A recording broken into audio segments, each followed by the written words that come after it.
جو غریب لوگ ہیں ان کی غربت دور کرنے کے لیے اسلام نے زکوٰۃ کا نظام قائم کیا ہے۔ 2.5% زکوٰۃ اپنے مال سے ہر سال نکالو۔ آج مسلمان زکوٰۃ چور بھی ہوا ہے، نماز چور بھی ہے، زکوٰۃ چور بھی ہے۔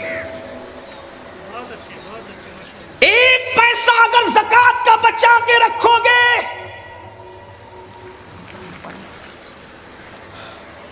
ایک پیسہ اگر زکوٰۃ کا بچا کر رکھو گے تو وہ پیسہ آپ کے دوسرے اچھے پیسے کو بھی تباہ کرے گا۔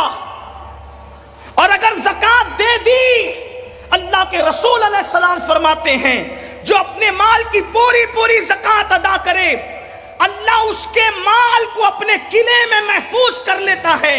مجھے بتاؤ، جس کا مال اللہ کے قلعے میں محفوظ ہو جائے، پھر اس کے مال کو کون کیا کر سکتا ہے؟ لوگ کہتے ہیں میرا مال بیوپاری لے کر کے بھاگ گیا، ڈوب گیا، یہ ہوا وہ ہوا۔ زکوٰۃ نہیں دیتے، غریبوں کا حق نہیں دیتے، اس لیے کوئی لے کر کے بھاگتا ہے۔ واللہ اگر ایک پائی کی زکوٰۃ نکال دو تو اللہ کے سچے نبی نے فرمایا کہ جس نے زکوٰۃ نکال دی اس کا مال اللہ کے قلعے میں محفوظ ہو گیا۔ ایک بات۔ دوسری بات، جب زکوٰۃ نکالو تو زکوٰۃ کو کوئی سسٹم سے تقسیم کرو۔ کچھ لوگوں کو تو ہم نے 200 روپے تقسیم کرتے دیکھا۔ ٹھیک ہے، اس میں کوئی شرع کا حکم نہیں کہ تملیغ شرط ہے فقیر کے لیے، لیکن آپ سے پوچھتا ہوں کم سے کم ایسا ہو جائے۔ علماء کرام بیٹھے، میں صرف اپنی اصلاح کی خاطر مشورہ دے رہا ہوں، آپ کی مشورہ ہے میرا کہ اپنی زکوٰۃ کو 3 حصوں میں تقسیم کریں اگر ہو سکے تو۔ نمبر 1، ایک حصہ اپنے رشتہ داروں میں تقسیم کریں۔ نمبر 2، ایک حصہ عام مسلمانوں میں تقسیم کریں۔ اور نمبر 3، ایک حصہ مدارس دینیا میں تقسیم کریں۔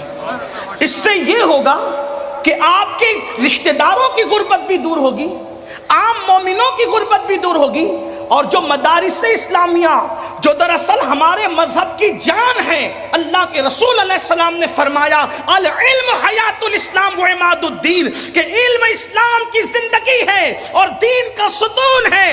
جب تک کہ یہ مذہبی ادارے قائم ہیں انشاءاللہ ہمارا دین زندہ رہے گا۔ اس لیے ان کو بھی مضبوط کرنا ضروری ہے، لیکن اس کے لیے تھوڑی گزارش اتنی ہے کہ جہاں دے رہے ہیں وہاں آنکھ کھول کر کے دیکھو کہ کام ہو رہا ہے کہ نہیں ہو رہا ہے۔ اگر واقعی صحیح کام ہو رہا ہے، زمین پر ہے ادارہ تو ٹھیک ہے، اگر آسمانوں پر یا تصورات یا تخیلات میں ہے تو پھر آپ اس کے ذمہ دار ہیں۔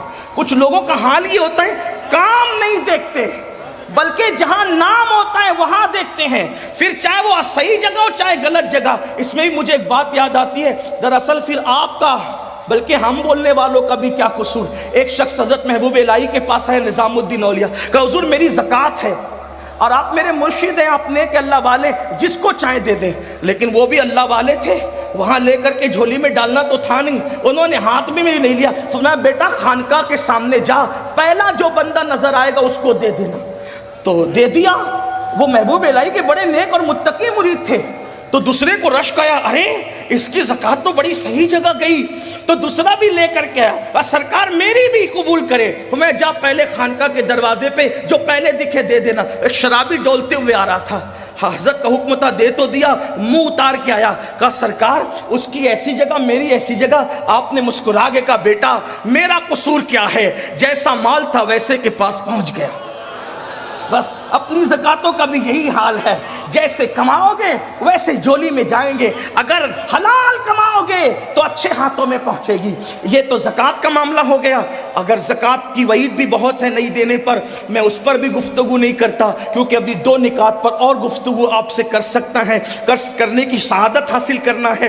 میں جلدی سے چل رہا ہوں، اور کہ اتنی جلدی سے چلنا میری اپنی ہی چاہے وہ یعنی کہ میرا اتنا علمی معیار بلند نہیں ہے کہ میں اتنی جلدی سے اپنی بات رکھوں، بلکہ میرا معاملہ آج اس وقت ایسا ہے جیسے کسان کا حال ہوتا ہے کہ وہ سورج دیکھ کر کے ہاتھ تیز کرتا ہے، ویسے میں بھی گھڑی پر توجہ کر کے اپنی بات تھوڑی سی تیز کرنا چاہتا ہوں، تاکہ اللہ کرے میرے دل کی بات کسی کے دل تک پہنچ جائے اور میرے لیے نجات کا سامان ہو جائے۔ حالانکہ یہاں تو ایک سے خطبہ مقررین شمس ملت علامہ شمس الدین جیسے اور حضرت علامہ اللہ بخش صاحب جیسے اور حضرت علامہ معین اعظمی صاحب جیسے ہمارے بڑے بھائی جناب بلبل باغ مدینہ قاری رضوان صاحب، علامہ عبدالرب صاحب اور بھی ہمارے مولانا انصار صاحب، بڑے بڑے یہ شموس و اقمار ہے علوم و معارف کے، یہ یہاں جلوگر ہیں۔ ان کی موجودگی میں میرا بولنا ایسا ہی سورج کو چراغ نہیں، سورج کے سامنے اگربتی جلانے کے برابر ہے، لیکن میں بات جلدی سے پوری کرنا چاہ رہا ہوں۔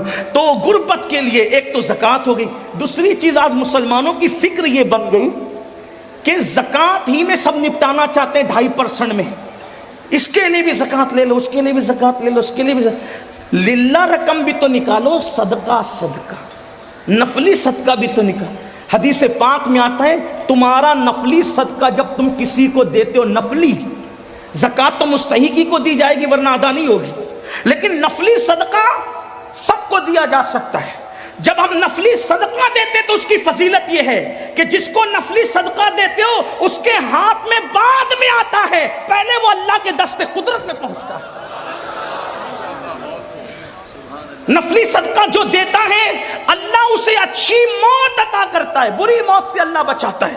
اس لیے صدقہ تو فرمایا اپنے بیماروں کا علاج صدقے سے کرو، اور نفلی صدقے میں امیر بلکہ مستحق غیر مستحق مت دیکھو۔ ایک مرتبہ ہمارے مرشد سرکار قطب الاقطاب غوث الاغواث شیخ الشیوخ غیاث القونین قطب العارفین سیدنا شیخ عبد القادر جیلانی غوث اعظم کی بارگاہ میں کوئی آ کے کہتا ہے مرشد لوگ میرے پاس صدقہ مانگنے آتے ہیں، اس میں مستحق بھی ہے غیر مستحق بھی ہے، میں کس کو دوں؟ فرمایا بیٹا ہم صوفی لوگ ہیں تمہیں یہی مشورہ دیتے ہیں کہ جو مستحق ہے اس کو بھی دے دیا کر، جو غیر مستحق ہے اس کو بھی دے دیا کر۔ اس کا فائدہ یہ ہوگا کہ تو جس چیز کا مستحق اللہ تجھے وہ بھی عطا کر دے گا، اور جو تو جس چیز کا مستحق نہیں ہے اللہ تجھے وہ بھی عطا کر دے گا۔